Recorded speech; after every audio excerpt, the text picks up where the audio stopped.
Hi, everybody. A caregiver this week asked, how do I manage when there are so many things going on? This was a spousal caregiver whose husband had a lot of health issues: heart disease, diabetes, COPD, breathing issues, circulation issues, kidney disease.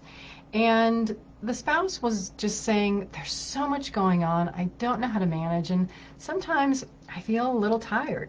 Sometimes I feel a little resentful. Stay with me for the caregiving chat of the day. I'm Pamela D. Wilson. My website is PamelaDWilson.com. On there is a lot of helpful information for caregivers and aging adults. In answer to the question, how do I manage? My first suggestion is to learn about all of the health issues of your spouse or your elderly parent.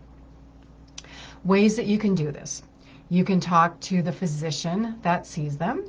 The nurses in the doctor's offices are also very helpful, and there are a number of disease-specific organizations that are nonprofits that are nationwide.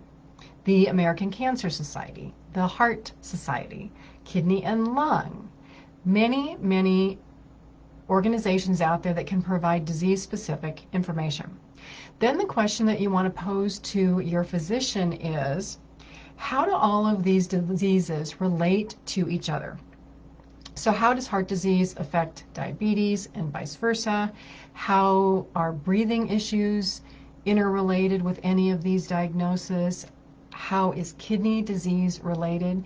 So you want to know how they're all connected, because they are all connected. And this is what many people don't realize, and the reason that sometimes more problems can happen. So you learn about the diseases, you learn about how they're interrelated. And then the question to ask your doctor is, what signs should I be watching for that indicate that any one of these is getting worse? It could be simple things like your loved one has a temperature, or their legs are swelling more today, or they don't feel like eating. Any signs of a change in condition related to any one of these diagnoses can be important for you to know, so that you can call the doctor and say, what do I do? What you're trying to do in this situation is manage the condition without having to go back to the hospital emergency room, and sometimes without having to physically go to the doctor's office. Maybe you can have a doctor's appointment over your cell phone or over the computer. A lot of televisits today are happening to save people from having to leave home and go to see the doctor. The next suggestion is to really make friends with your doctor's office. Get to know the names of the nurses there, so that if you do have a concern, you can send an email through the portal, or you can call and they can ask a question to help you. What you're trying to avoid is any of these conditions getting worse so that you have to go get more care. If you can manage all of them and keep them stable, then you have fewer worries.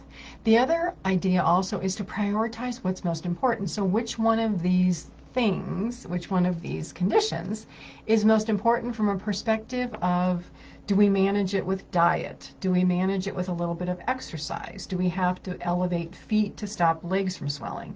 So it's a lot. I'm not saying that it is not a lot. Anytime someone has multiple health conditions, caregivers have a lot to watch out for and a lot to worry about, but it can be managed with attention. Then on the other hand, as a caregiver, since you have so much to do and all of these tasks never seem to go away, you have to find ways to take care of yourself. Find ways to get away. One of my favorite things that I do is exercise. I also try to get outside in nature, and I love music. If I can put on my iPod or some earphones and listen to music for a couple hours a day, that alone can lift my mood when I feel like I have so many things to do and I don't know what's a priority and I don't know what should be done first, and I'm in the shoes of a caregiver like many of us. In this video post, there is a link to an article on my blog. It's called Things to Do When Caregiving Gets Overwhelming. And many of my articles, you will see, are sometimes targeted at caregivers of aging parents, but they're also applicable to spouses because many of the caregiving situations as far as managing healthcare and the emotions are very similar. Some are different, but there is a lot of helpful information on my website at PamelaDWilson.com. Click on the link in this post, read the article. Have a fabulous day today, and I will see you again soon in another video.